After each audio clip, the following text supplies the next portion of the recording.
5 factors to consider before upgrading your computer. You may not know it depending on your requirement. Often you will save money by buying a new computer instead of upgrading an old one. Sometimes, a whole new computer is considerably cheaper than the sum of its components.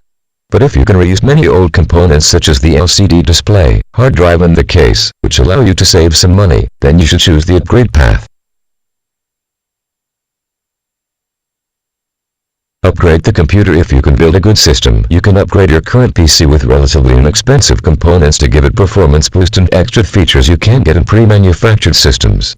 Computer parts are relatively affordable than they have ever been, while the performance levels are increasingly impressive. In fact, some components that are widely available in the PC part market for replacements or upgrades are rarely present in branded PC models. So it is possible to build a hot rod system, perhaps leveraging some of the old system's parts, without spending too much time or money. PC makers usually don't equip their computers with the best possible parts. By best, it often means fastest. Other than performance, you should also take into account reliability and after-sales service.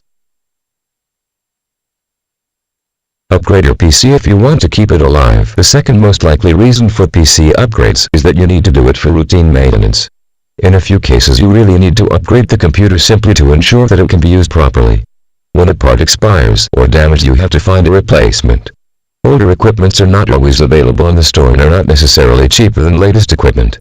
This isn't because old equipment has drastically appreciated in value, mostly because the prices of new equipments have plummeted faster than the depreciation of old equipments. It presents a whole new problem, a good balance between availability, affordability, compatibility, and reliability.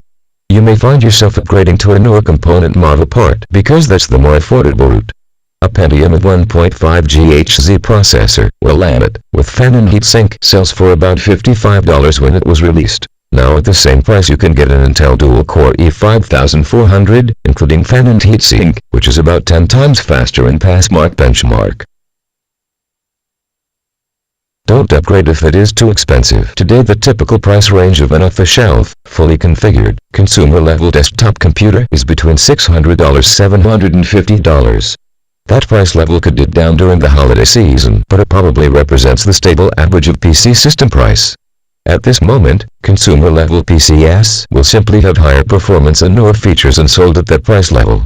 So an ordinary $700 system sold 2 years in the future might be the comparable of today's power user $1,500 system.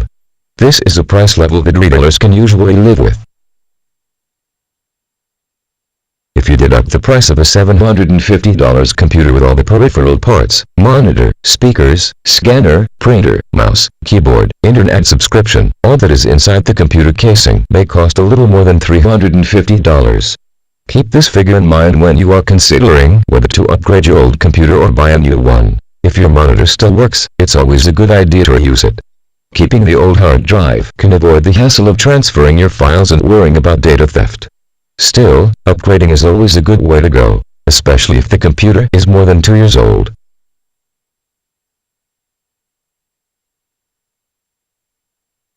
Don't upgrade if you aim too high. If your goal is to convert your current PC into a high-performance or gaming computer and your computer was built in 2002 or earlier, you should just forget about it. The money you'll need to spend to convert it into even an average system may easily exceed your current budget.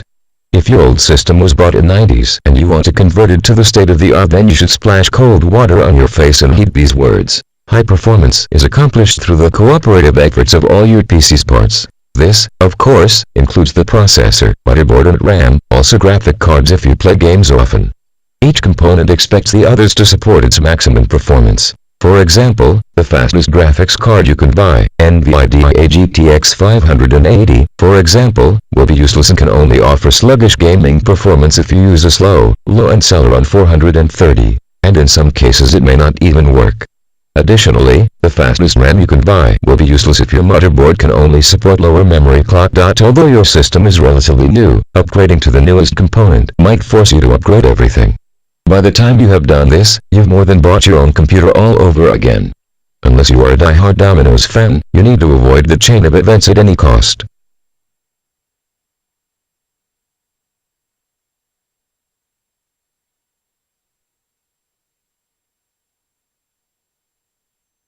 Don't upgrade just to be the fastest or best. The relative performance of a PC model, from the perspective of the overall computer industry, goes from high on to obsolete in 2 or 3 years, while a new mainstream model can be outdated in just 1 year. This isn't a joke. Is it really a matter for you to have the best system on the world? Why not instead get a computer needed to get all the jobs done?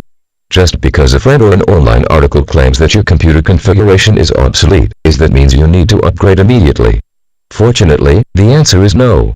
If a computer continues to serve its purposes well, and you don't smell something's burning, then there's no good reason aside from maintaining the computer to open the computer case. Keeping up with the market perception or public perception of the PC's relative performance is simply not a good enough reason in a computer upgrade decision.